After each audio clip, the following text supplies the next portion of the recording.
Siemanko, witajcie na moim kanale. Dzisiaj będzie pospolita wymiana tłumika końcowego, jednak w nieco mniej pospolitym miejscu, ponieważ tu na parkingu. I teraz hejterzy mogą powiedzieć, że Żydzi pewnie parę groszy, nie stać go, dlatego chce zrobić to na parkingu gdzieś tam, a nie w warsztacie. I tu niestety nie macie racji, ponieważ faktycznie nie jest to duży wydatek, a taka wymiana tłumika końcowego to jest chwila, moment i jest to zrobione. Jednak postanowiłem, że po pierwsze zrobię to sam, ponieważ chcę się w ogóle przekonać, czy jest możliwe zrobienie czegoś takiego na takim sobie parkingu jak tutaj. Po drugie chcę też, żebyście wy się przekonali, że można zrobić coś takiego pod domem, nie trzeba jeździć po żadnych warsztatach, płacić komuś. I teraz jeszcze może parę słów o tłumiku, zanim go jeszcze rozpakuję, ponieważ mam go w bagażniku, także za chwilę zrobimy taki mały unboxing i pokażę wam, co się w ogóle zawiera w zestawie. Przede wszystkim jest to tłumik seryjny niestety. A to z racji tego, że mój akurat jest przepalony w takim miejscu, gdzie po prostu potrzebuje kawałek rury i tłumik customowy by go w żaden sposób nie zastąpił, ponieważ nie jest przepalona sama puszka, a fragment rury, do której idzie mocowanie do karoserii, właśnie na tym mocowaniu zrobiła się dziura. To mocowanie całkowicie odpadło i teraz w tym momencie, jeśli chciałbym założyć customowy wydech, no to wiadomo, potrzeba jest wtedy dospawać kolejny fragment rury, którego w tym momencie oczywiście nie mam. Tak więc co najwyżej ten tłumik, z racji tego, że jest to nowy tłumik, będzie po prostu bazą dla ewentualnego przyszłościowego tłumika jakiegoś customowego, który będzie lepiej brzmiał. Tak więc na chwilę obecną jestem zmuszony założyć serię, jednak w planach mam oczywiście zmienić na coś innego. Być może uda się trafić coś, co będzie dostosowane do tego auta, jednak jest ciężko znaleźć takie wydechy w ogóle do tego modelu, tak więc być może będzie potrzeba spawać, tak więc jeśli będzie potrzeba taka, żeby to pospawać, to chcę, żeby było przede wszystkim do czego i nie będę kupował drugiego używanego trupa, który po prostu po 1000–5000 km znów się przepali i znów będzie trzeba wywalać kolejne pieniądze, żeby kupować znów nowy. Tak więc bez zbędnego gadania przechodzę teraz do odpakowania tłumika. Zobaczcie, jaki w ogóle kupiłem. I teraz taki mały szkopuł. Wcisnąć mi się go tu udało jakoś, jednak zobaczymy, jak mi się go uda teraz wyjąć.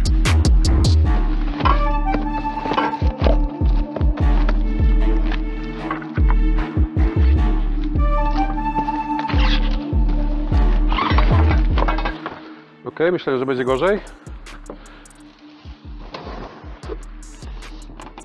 Jak widzicie, do Lexusa wchodzi tłumik końcowy zapakowany bez, no dobra, nie powiem większych problemów, no z pewnymi problemami, jednak da się go wcisnąć. Przede wszystkim wyobraźcie sobie, że na ten tłumik musiałem czekać 3 tygodnie, ponieważ sprzedawca, który miał mi go wysłać, twierdził, że firma kurierska pomyliła coś i przez to ten tłumik leżał na magazynie, gdzie co najlepsze jest, że po numerze śledzenia ewidentnie wynikało, że ten tłumik nie został jeszcze w ogóle przez kuriera odebrany. Tak więc sprzedawca okłamał mnie oczywiście. Tydzień czasu ponad leżał ten tłumik u niego. On twierdził, że ten tłumik jest w firmie kurierskiej, gdzie to oczywiście nie było prawdą, ponieważ ewidentnie wyglądało na to, że ten numer paczki został nadany i później nic nie zostało z tym zrobione. Prawdopodobnie ten sprzedawca zapomniał o tym. Sądziłem, że będzie flansza raczej już pospawana, a nie taka latająca. Ale cóż, wyciągnę go w całości.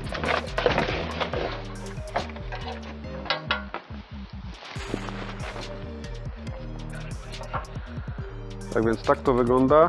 Jakaś hałowata końcówka. I teraz jest pytanie, czy to w ogóle pasuje do sedana, czy sprzedawca się pomylił i jest to w ogóle od wersji kombi. Tak więc najpierw będę musiał zrobić takie małe porównanie, czy to w ogóle kształtem pasuje. Oczywiście do tego mam jeszcze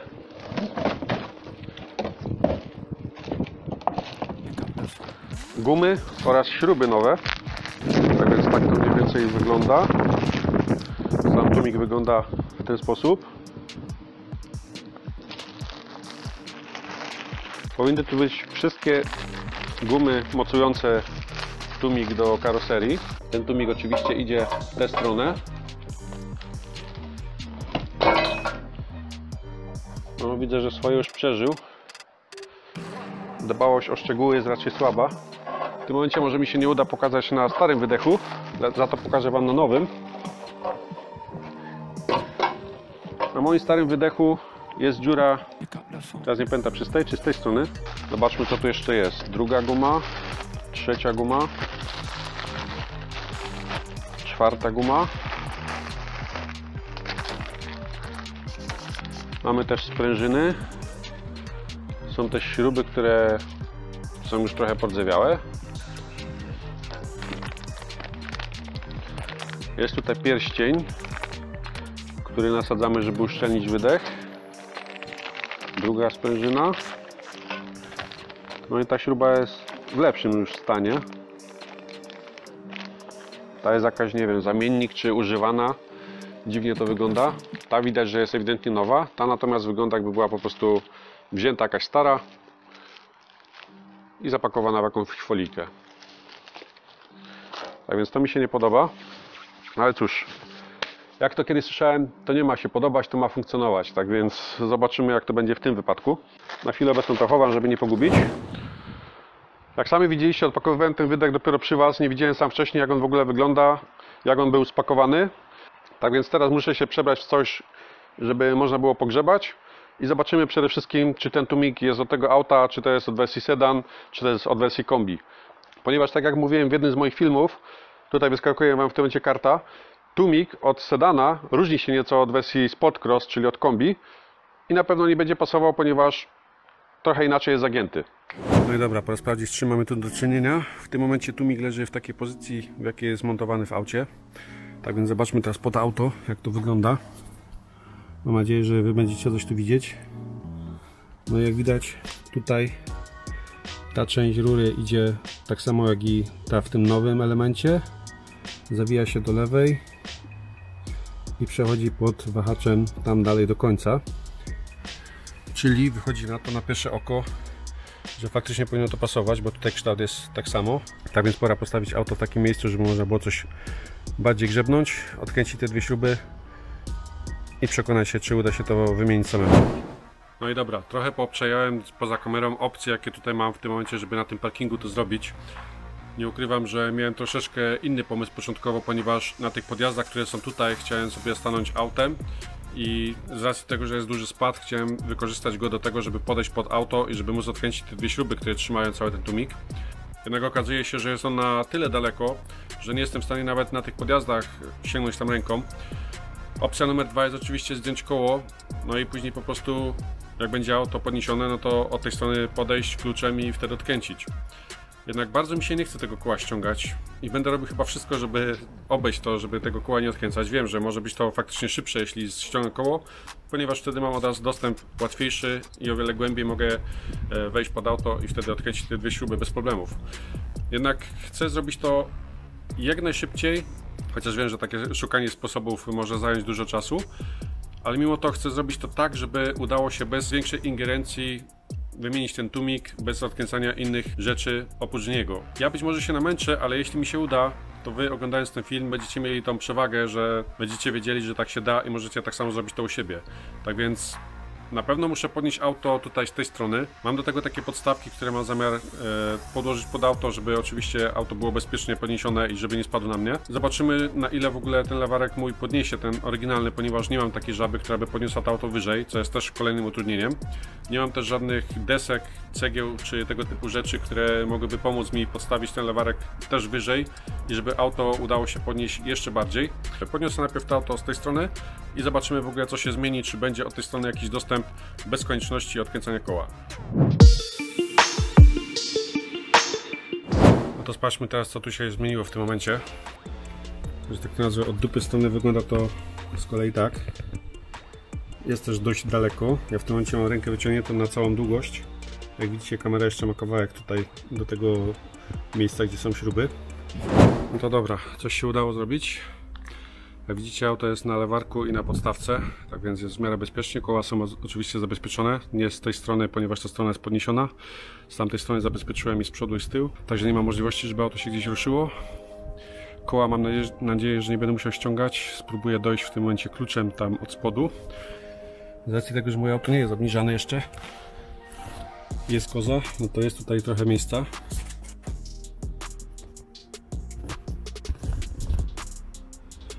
Tutaj są te śruby. Muszę zobaczyć, jaki tam jest klucz w ogóle. Pytanie pozostaje tylko, jak będzie z siłą moją tutaj, żeby cokolwiek zrobić. Psiknę trochę czymś penetrującym, ale czy to coś pomoże? Cudów nie ma oczywiście, śruby są jak zaspawane. Tutaj możecie przy okazji zauważyć, że tu jest dziura, która właśnie powoduje to pierdzenie. Tutaj ta śruba jest w miarę na wierzchu, natomiast ta z góry jest schowana trochę bardziej, więc no tam będzie jeszcze gorzej dojść. Spróbujemy rurę wsadzić. O dziwo, ta śruba poszła w miarę gładko. Specjalnie nie chcę ściągać jeszcze tego tłumika z tej gumy, żeby mi się opuścił w dół, ponieważ w przypadku jak będę chciał go ciągnąć, żeby odkręcić tę śrubę, to może mi po prostu ta guma ułatwić to trochę. Jednak jednocześnie utrudnia mi przez to, że nie mam po prostu dostępu do tej śruby, bo tu jest wieszak, który trzyma cały ten tłumik.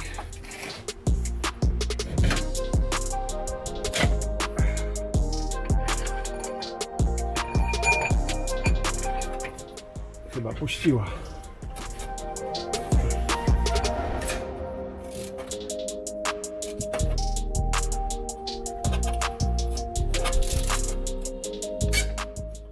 Coś ta widzę, że ma opory i chciałaby się zerwać. Także chyba muszę trochę więcej środka penetrującego dać i poczekać, aż po prostu zacznie reagować, żeby tej śruby nie urwać, ponieważ ona jest tutaj wkręcana prawdopodobnie, bo nie mam nakrętek. Tak więc wychodzi na to, że tutaj jest wkręcana. Jak się urwie, to już wtedy jest amen.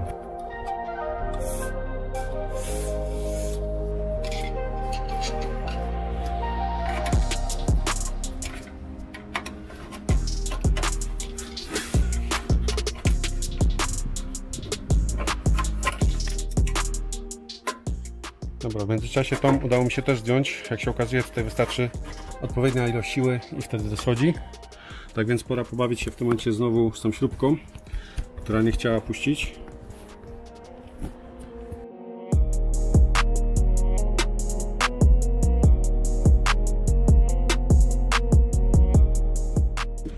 Ok, mamy progres.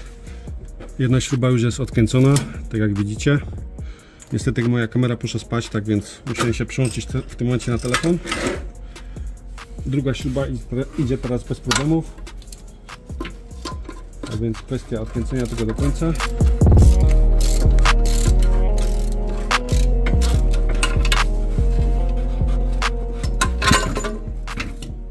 Ok, tego się nie spodziewałem. Rura spada mi całkowicie na głowę. Dobra, w tym momencie zostało mi tylko mocowanie z przodu i będzie to gówno całe na wierzchu.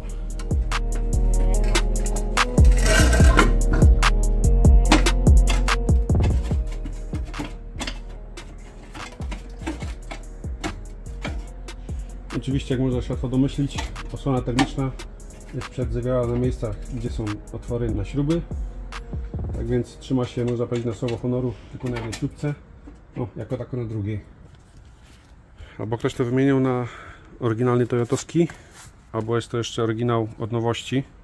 Teraz w tym momencie pora przejść do porównania takiego bezpośredniego. Położę tłumik koło tłumika i zobaczymy, jak one są ukształtowane, czy się niczym nie różnią. A jeśli się nie różnią, no to oczywiście przechodzimy do montażu.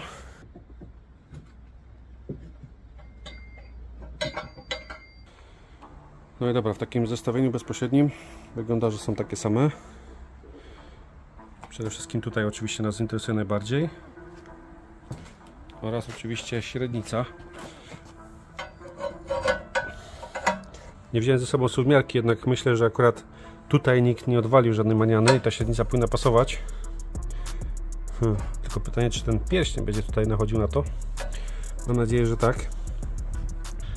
Ale zanim jeszcze przejdę do montażu, nie mogę sobie tego po prostu darować, żeby nie sprawdzić, jak to auto brzmi w tym momencie bez końcowego wydechu, bo zawsze byłem ciekaw, czy jest dużo głośniej, czy nie ma wielkiej różnicy. Tak więc zróbmy mały, szalony teścik i odpalmy tą bestię teraz. Przyjemnie to brzmi. Ja może pokazuję trochę, a Wam dam posłuchać to bezpośrednio od tyłu.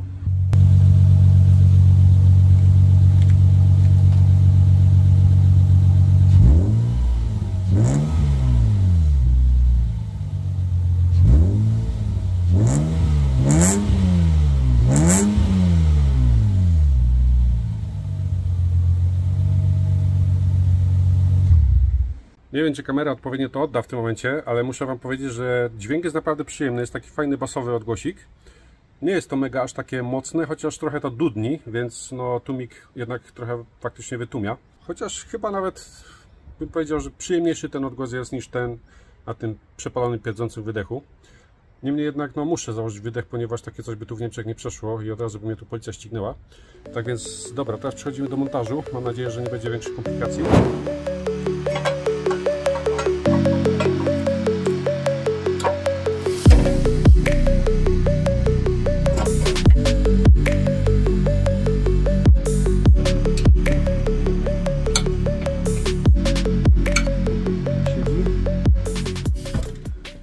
Ale wiecie co?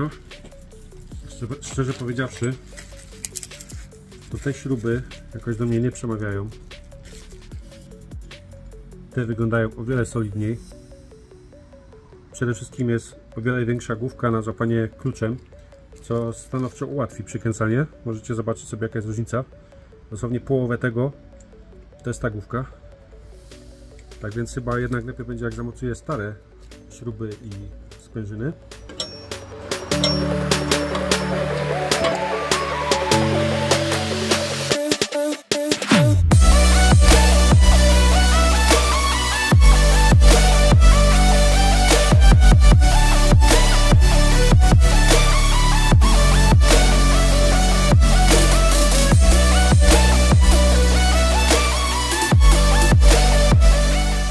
Oczywiście pierwsza śruba jest łatwiej do przyłapania, ponieważ nic się nie będzie tu skosowało.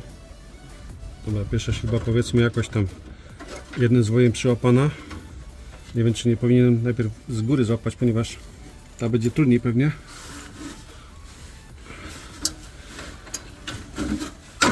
Ogólnie mocno niewygodna pozycja jak na niedzielę.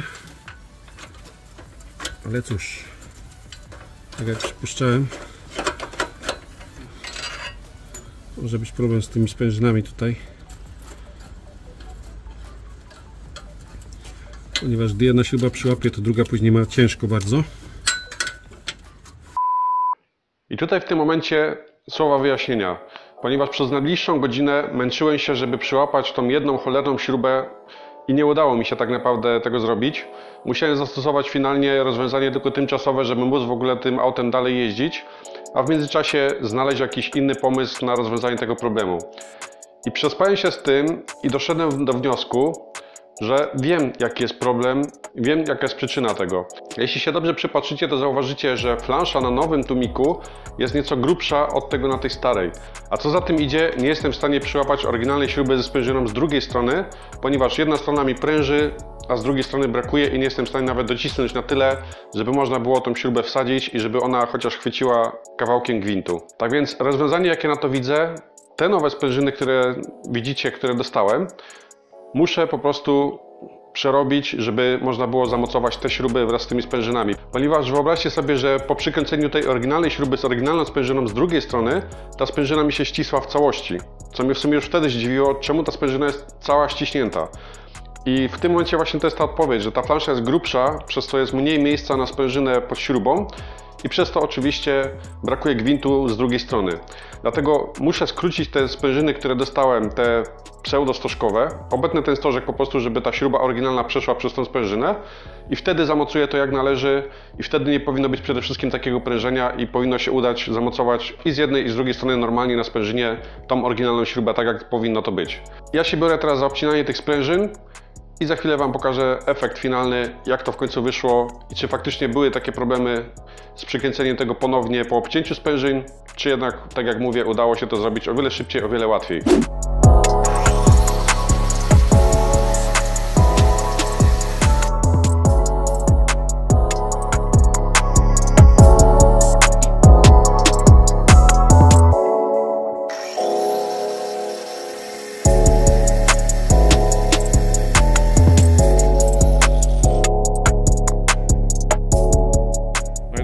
Jak już sprężyny są obcięte, pora zamontować je na aucie, ale nie będę Wam pokazywał dokładnie teraz, jak będę montował, przykręcał, odkręcał te same śruby. Po prostu Wam pokażę efekt finalny, jak to później wyszło.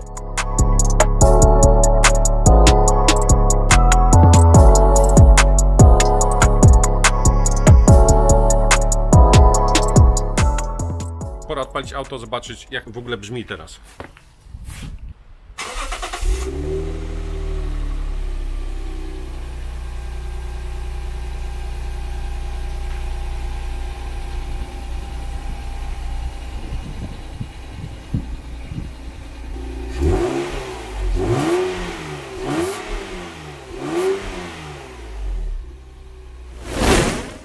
No to tłumik w końcu zamontowany tak jak należy. Niestety nie obyło się bez komplikacji, ale to tylko i wyłącznie z racji tego, że nie jest to oryginalny tłumik, tylko zamiennik, przez co, tak jak widzieliście, grubość flanszy nieco się różniła, sprężyny nie pasowały, śruby były w ogóle nie tego wymiaru. No niestety musimy się z tym liczyć, że kupujemy zamiennik, czyli tańszy element, przez co takie rzeczy mogą wystąpić. Niemniej jednak, jak widzieliście, da się to zrobić na parkingu, czy też pod domem. I nie trzeba żadnych warsztatów, gdzie trzeba płacić za to pieniądze. Tak więc wydaje mi się, że mimo wszystko opłaca się kupić taki zamiennik i spróbować sił i zrobić to samemu. Mam nadzieję, że ten film będzie dla Was pomocny i w przypadku, kiedy będziecie chcieli zrobić to u siebie, będziecie mieli o wiele łatwiej i będziecie wiedzieli ewentualnie, na co zwracać uwagę. Tak więc, jeśli Wam się podobał film, zostawcie łapki w górę, zostawcie też subskrypcję, jeśli nadal tego nie zrobiliście i widzimy się w kolejnym filmie. Na razie, cześć!